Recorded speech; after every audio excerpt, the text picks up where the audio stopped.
और हमारा जो अघोर मठ, पुरातन मठ है, आज से 4,500 साल पहले पुराना मठ, वहां पर उन्होंने साधना की, बहुत सी रिद्धियां सिद्धियां उन्होंने प्राप्त की, और फिर वो अपने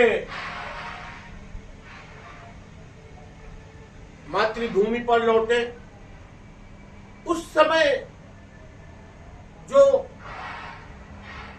पाखंड, झूठ, फरेब, धोखा, एक दूसरे से ईर्ष्या, घृणा, देश, दंभ इतना ज्यादा बढ़ रहा था, उसको समतल करने के लिए एक महात्मा का उदय हुआ।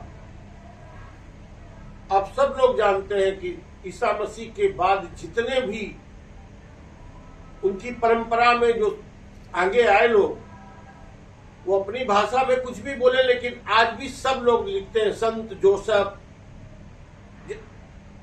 संत शब्द लिखते हैं। अब अंग्रेजी में सेंट लिखा ही जाता है, संत को सेंट, संत लिखा जाता है। उस संत की परंपरा को उन्होंने आकर भारत में अध्ययन किया, उसका अनुभव किया। उस अघोर परंपरा की साधनाओं से उन्होंने बहुत सी रिद्धियां सिद्धियां प्राप्त, और उस समय की कुरीतियों से लड़ने के लिए उन्होंने प्रचार प्रसार किया, ईश्वर का प्रचार प्रसार किया, परमात्मा का प्रचार प्रसार किया, लोगों को एक परमात्मा के सच होने का उन्होंने समझाया। अपने जीवन में बहुत सी चीजों को उन्होंने संजोया।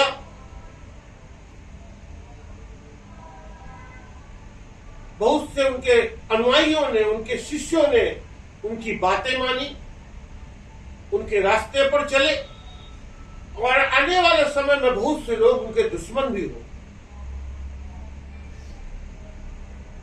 क्योंकि जिन बुराइयों को, कुरीतियों को समाप्त करना चाहते थे, लेकिन बुराइयां, कुरीतियां तो समाप्त होती नहीं है। जिस दिन पृथ्वी पर से शैतान समाप्त हो जाएगा तो भगवान ही भगवान रह जाएंगे। तो शैतानियत तो कुछ हिस्से में रहती ही है। मैं तो नहीं कह सकता हूं कितना हिस्सा शैतान का है और कितना हिस्सा भगवान का। इस्लाम के लोग कहते हैं कि भगवान भी है और शैतान भी। वो हज करने जाते हैं तो हज भी करते हैं, फिर शैतान की पहाड़ी पर जाके पत्थर भी मारते हैं, जूते चप्पल भी मारते हैं। हजारों ट्रक वहां से पत्थर और जूते चप्पल हटाए जाते हैं हज करने के बाद, हर साल। ये शैतान इसको मारने का है। कितने लोग हमको भी बताए, बाबा हज करने गए, शैतान को मारे 3 पत्थर। हम बोले लगा तो शैतान को? बोले हाँ लगा तो था, पहाड़ पे लगा था। अच्छा, शैतान तो हमारे अंदर ही है शायद, और भगवान भी हमारे अंदर ही है। हम किसको प्रकट कर पा रहे हैं? हमारे संस्कारों में, हमारी समझ में, हमारे गुरुओं के, महापुरुषों के सानिध्य में क्या हमारे अंदर से परमात्मा भी प्रकट हो सकता है? हम दुष्ट लोगों का संग साथ करते हैं, लोभी, फरेबी, झूठे, मक्कार, गद्दार, तो हमारे अंदर शैतानियत भी जन्म लेती। जब ईसा मसीह ने महापुरुषों का, संतों का आचरण अपनाया तो वो भी सेंट बने, संत बने। उन्हें भी बहुत सताया गया, सूली पे भी टांग दिया गया, लेकिन वो विचारधारा कभी खत्म नहीं हो पाई। आज दुनिया में सबसे ज्यादा ईसा मसीह को मानने वाले लोग, और बड़े प्यार से, बड़े सहिष्णु होते हैं ईसाई लोग। हमारे आश्रम में भी आते हैं, बड़े प्रेम से बात करते हैं, बहुत आदर करते हैं। हम भी उनके चर्च में जा सकते हैं, कोई रोक नहीं लगाते हैं, वो किसी पर रोक नहीं लगाते हैं। बाकी धर्म तो बड़े कट्टरता को धारण करते हैं, लेकिन ईसाई धर्म, जैसे हमारे यहाँ सनातन धर्म में सहिष्णु है, वसुधैव कुटुंबकम की बात करता है, ऐसे वो भी सहिष्णु है। आज उनका हम लोग जन्मदिन मना रहे हैं। हम लोग भी सहिष्णु बने, अध्यात्म की, ज्ञान की, ईश्वरत्व की प्राप्ति करें और उस रास्ते पर सैकड़ों लोगों को लेके चले। अगर दुनिया में कुछ आप दे सकते तो सबसे पहले तो आप अपने अंदर हृदय में परमात्मा को जगाइए, ईश्वर को जगाइए, गुरु को जगाइए। वो एक ज्योति है जो बुझ गई है, उसे जलाना। अगर जल गई तो उसकी रोशनी में तुम स्वयं अपने आप को देख पाओगे और दूसरों को भी वो रोशनी, कहते हैं दीपक जल गया ना तो उससे लाखों दीपक जलाए जा सकते। भगवान बुद्ध से आनंद ने पूछा था, प्रभु आप जा रहे हो, शरीर छोड़ रहे हो, अब आगे के लोगों का कैसे? बोले तो आत्मदीपो भव, तो अपना आत्मा रूपी दीपक को जला, तो जला लेगा ना तो हजारों हजारों बुद्ध हमेशा विद्यमान रहे, हजारों। आज देखिए भगवान बुद्ध को कितना पूरी दुनिया में कितने लोग मानते हैं, कितने देश उनके रास्ते पर चलते हैं। तो जितने भी महापुरुष आते हैं वो हमारे अंदर देवता की शक्तियों को देते हैं कि हम स्वयं जब प्राप्त करते हैं, अनुभव करते हैं उस आनंद का। जिस दिन हमारे पास धन आता है तो हम अपने ऊपर भी खर्च करते हैं, बहुत से लोगों पर भी खर्च करते हैं, परिवार पर, दान में, धर्म में, क्या कहा। ऐसे जब आध्यात्मिक शक्तियां भी आपके अंदर आती हैं तो आप अपने जीवन को भी बहुत महान, बहुत सीधा, बहुत सुधरा हुआ बना लेते हैं। उसी को हम लोग बोलते हैं सुधरा हुआ, साधु हुआ है। ये साधु सुधर गया है, अब इसमें कोई गड़बड़ी नहीं है, ये साधु सीधा हो गया, सरल हो गया, सहज हो गया, अब इसमें कोई बनावटीपन नहीं, भोला भोलेनाथ हो गया, भोला वाला। हम भी चालाकी से बचे। चालाकी हमारे जीवन में बहुत सी बाधाएं उत्पन्न करती है। सरलता और सहजता मनुष्य को उस आत्मा के दीपक की जलाने की चिंगारी तक प्रदान कर देती है। दीपक तो है लेकिन बुझा हुआ। जलाना कैसे है? गुरु के ज्ञान से, गुरु के प्रकाश से। प्रकाश गुरु का जब तक लेंगे नहीं, जब तक उनकी अग्नि लेंगे नहीं, तब तक उस दीपक को प्रज्वलित नहीं कर पाएंगे।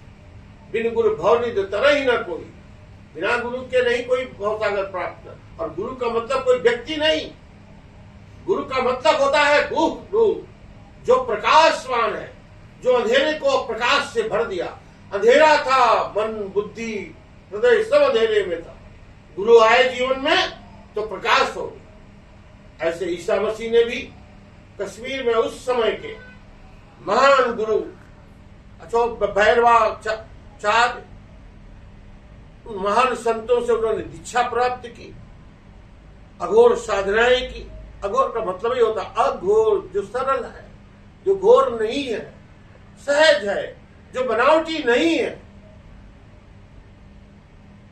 और जो बनावटी नहीं है, देखो ये फूल बनावटी नहीं, इनका अपना अलग श्रृंगार है, इनका अपना एक अलग आनंद है। तो हम भी बनावटी ना बने। जो बनावटी चीजें होती हैं वो बिगड़ ही जाती है। जो भी बाबा बोलते थे जो बनेगा वो बिगड़ेगा। तुम बनो ही मत कुछ, तुम बनोगे तो बिगड़ोगे, बनोगे ही नहीं तो कोई बिगाड़ ही नहीं पाएगा। तो हम कुछ ना बने तो हमें कोई नहीं बिगाड़ पाएगा। और ये बनावटीपन ना हो, जो कुछ होने का आभास है, मैं ये हूं, मैं संत हूं, मैं महात्मा हूं, मैं गुरु हूं, मैं ज्ञानी हूं, मैं धनवान हूं, मैं महान हूं, मैं बहुत बड़ा पहलवान हूं, मैं बहुत बड़ा विश्व स्तर का खिलाड़ी हूं, अधिकारी हूं, सबका त्याग हो, सहज हो, सरल हो।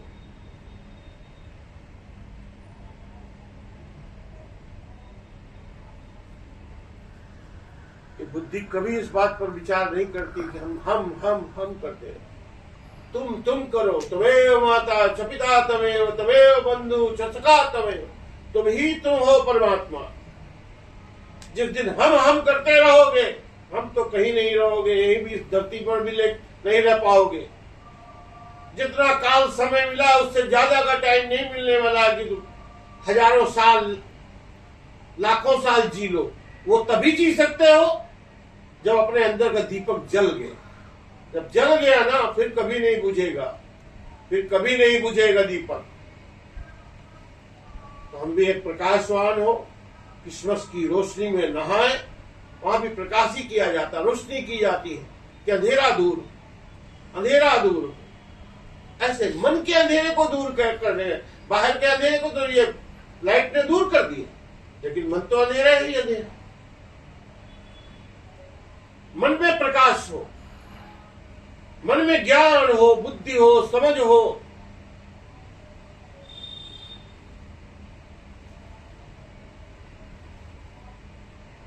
तो मन को स्वयं अपने आप को देखना पड़ेगा। हम अपने मन को देख सकते हैं, हमारे मन में क्या है। मनानाम मनुष्यम कारणम बंधनम मोक्षम। मन ही मनुष्य का सब कुछ कारण भी है, बंधन भी है, मोक्ष भी है। मन ही बुरा है, मन ही परमात्मा है। मम्मा मन से काज है, मन साधे सिद्ध होए।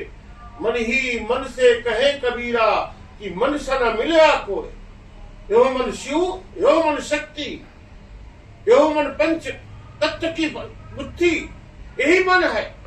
सारा ग्रंथ पांचों तत्व का जो स्वरूप में शरीर मिला है, इसका मुख्य मालिक मन है। मन तो ज्योति स्वरूप है, अपना मूल पहचान। मन आपको माँ बाप से नहीं मिला, तन मिला है माँ बाप।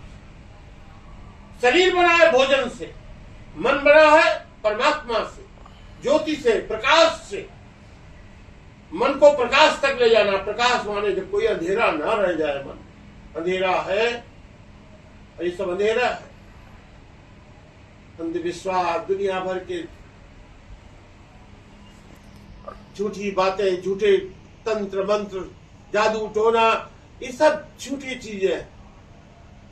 अगर साधु तंत्र मंत्र जादू टोने पर विश्वास ही नहीं करता, ये आपके विश्वास पर विश्वास कर। यदि आपका विश्वास है तो उस पर वो विश्वास करे। तो हम किसी के विश्वास पर विश्वास करें, ना कि तंत्र मंत्र झूठी चीजों पर विश्वास करें। और विश्वास यही करें कि हृदय में ही परमात्मा है। हर हर महादेव, हर हर में, कण कण में। और वही इन महापुरुषों ने आकर बताया कि तुम्हारे अंदर, सबके अंदर वो ज्ञान है, वो विज्ञान है, वो ईश्वर बैठा हुआ है तुम्हारे हृदय में। तुम उसे देख सकते हो, जान सकते हो, सुन सकते हो, समझ सकते हो। तो आज क्रिसमस के दिन हम लोग भी अपने अंधकार को प्रकाशमय करें। ट्री बनाते, पेड़ बनाते, पूरा प्रकाश से भर देते उस पेड़ को। ये पूरा जो शरीर हमारा जगमग हो जाए, रोशनी से नहा जाए, अंधेरा न रह जाए।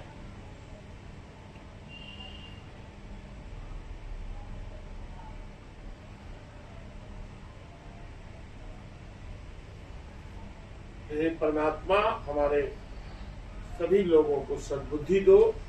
हे गुरुदेव, हम सबको सद्बुद्धि दें आप, कि हम अपने अंदर झांकें, देखें, हमारे अंदर कोई ऐसी चीजें ना रह जाएं जो हमें उस दीपक को जलाने में दिक्कत रहे।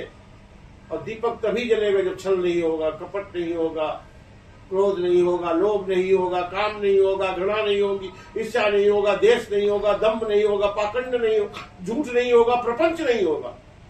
तब जाकर के वो दीपक जलेगा, तब वहां प्रकाश होगा। प्रकाश से रोशनी आती है। अंधेरा तो है ही जगत में। प्रकाश से देखो, दिन में सूरज प्रकाश करता है, रात्रि में रोशनी प्रकाश कर रही।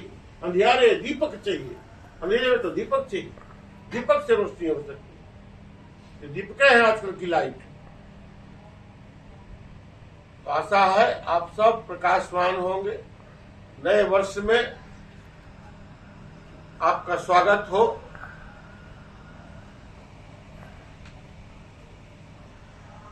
पूरे धरती पर यह नया वर्ष अच्छे से बने, ये अहंकार, घृणा, क्रोध ये सब शांत हो। हम सब मनुष्य एक दूसरे का सम्मान करें, आदर करें और सब मनुष्य बने। अब ईश्वर की जलाई ज्योति बनेगी विश्व मानवता का स्तोत्र। हम लोग भी अपने गुरु के उस पैगाम को, उस विचार को, उस झंडे को लेकर चल रहे हैं। पहले मानवता हो, हम मनुष्य मनुष्य से प्रेम करें। हर मनुष्य के अंदर हर हर महादेव, उसमें कोई जाति नहीं आती, हर हर आता है, हर हर महा, सब महादेव, सब में ईश्वर विराजमान है। हम लोग बच्चेपन में करते थे राम राम भैया, यानी आपके हृदय में, हमारे हृदय में जो बैठा भगवान है उसको प्रणाम करते थे, राम राम। हे भैया, आपके हृदय में बैठे भगवान राम को मैं प्रणाम कर रहा हूं, राम राम। राम का हिंदी वर्ण अक्षर में ले जाओ तो चौवन आता है, राम चौवन। राम 2 बार राम बोल दिए 108 हो गया, एक माला हो जाता है 2 बार राम बोलने।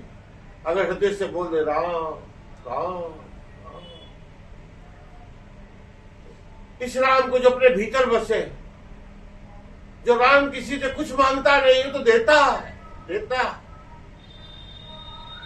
जो भगवान से मांगने जाता है वो तो भिखारी है, वो क्या किसी को देगा।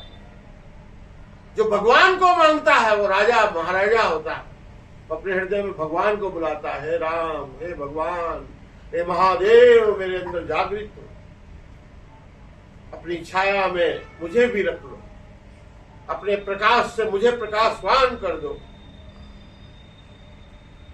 आप सभी लोगों का कल्याण हो, आप सभी लोगों का नव वर्ष मंगलमय हो। हम भी माघ मेले में पहुंच जाएंगे 1-2 तारीख तक। 1 महीने का प्रवास माघ मेले में रहेगा। आप सभी लोग जो भी आध्यात्मिक संकल्प के साथ वहां आना चाहते हैं, आप सभी लोग आइए, आप सबका स्वागत है।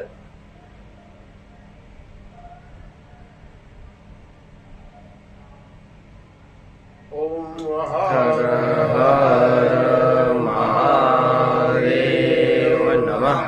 पार्वती पते मार भगवान की जय।